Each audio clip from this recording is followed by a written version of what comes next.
Bonjour, aujourd'hui on va étudier un circuit RLC qui est soumis à une tension alternative. Le circuit RLC est constitué d'une résistance en série avec une capacité et en série avec une bobine et vous avez un GBF qui va alimenter ce circuit en alimentation alternative. Donc c'est un signal sinusoïdal. L'étude d'aujourd'hui consiste à trouver et comprendre le comportement de la tension au bord de la résistance lorsque la fréquence varie. Et on va voir que la tension au bord de la résistance qui est reliée directement à l'intensité va avoir un comportement d'une courbe en cloche, donc une résonance. Donc là, en calculant la fonction de transfert, donc US sur UE, en appliquant un pont diviseur de tension, donc vous avez US sur UE est égal à R sur la somme des impédances, bien sûr en notation complexe, les US et UE. Vous allez trouver cette expression. Ensuite, on va introduire une constante qu'on va appeler oméga 0. On verra après qu'il s'agit de la pulsation de résonance. Et on va poser x est égal à oméga sur oméga 0. Et on va trouver la forme canonique de ma fonction de transfert. Lorsque x tend vers plus l'infini, donc pour les hautes fréquences, ma fonction de transfert tend vers 0. Lorsque x tend vers moins l'infini, ma fonction de transfert tend vers 0.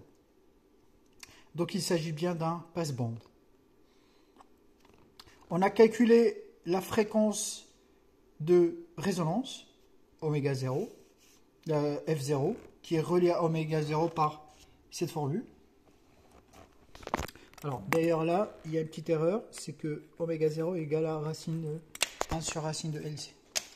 Donc il ne faut pas confondre avec la pulsation de résonance d'un circuit ou la fréquence de coupure, parce qu'on ne peut pas parler de résonance d'un filtre RC. Donc la fréquence de résonance, elle est donnée par cette expression, 1 sur 2pi racine de LC. J'ai pris une bobine de 0,1 Henry, avec une incertitude de 0,01. J'ai pris une capacité de 1 microfarad avec une incertitude de 1% et une résistance de 1061,2. Alors vous allez me demander pourquoi ce chiffre précisément.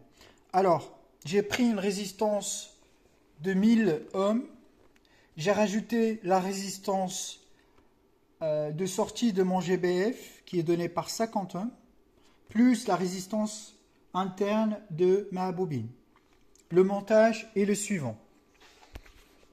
Donc vous avez le GBF qui va alimenter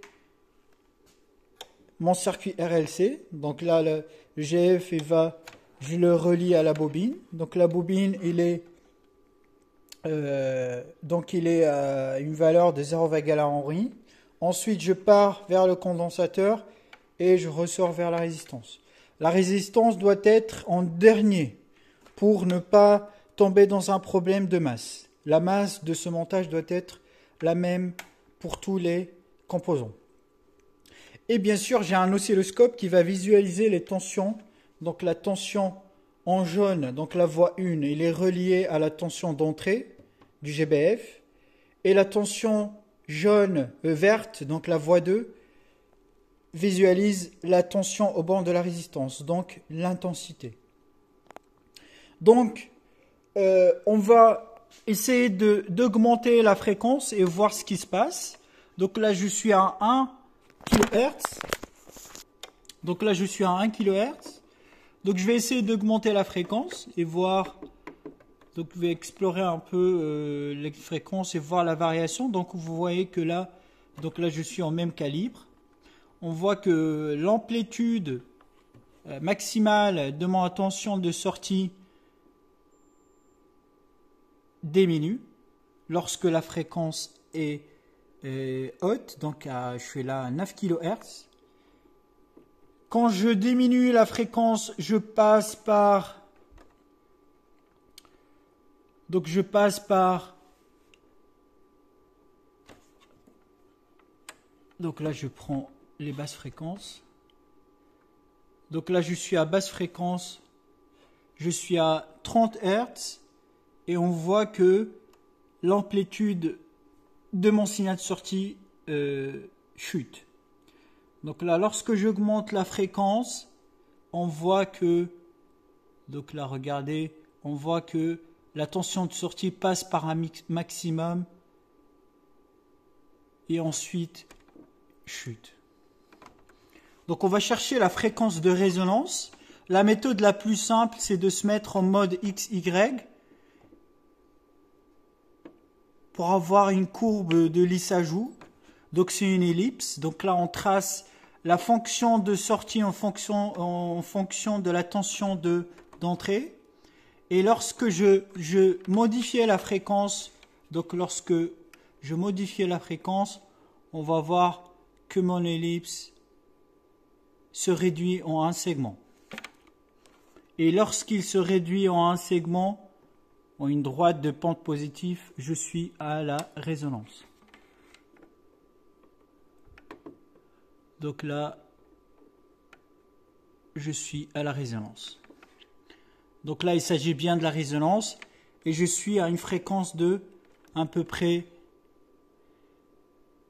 Donc là, j'ai plus de résonance. Là, j'ai de la résonance. Là, j'ai plus de résonance.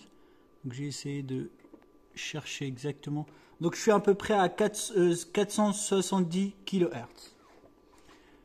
Vous allez remarquer que la tension d'entrée de mon GBF chute lors de la résonance. Cela est dû à la tension... cela est dû à l'impédance de sortie de mon GBF.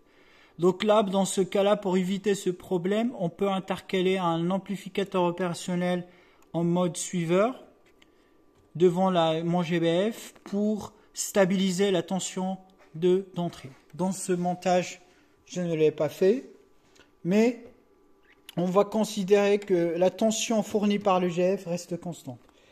J'ai calculé la fréquence de résonance théorique avec ces valeurs.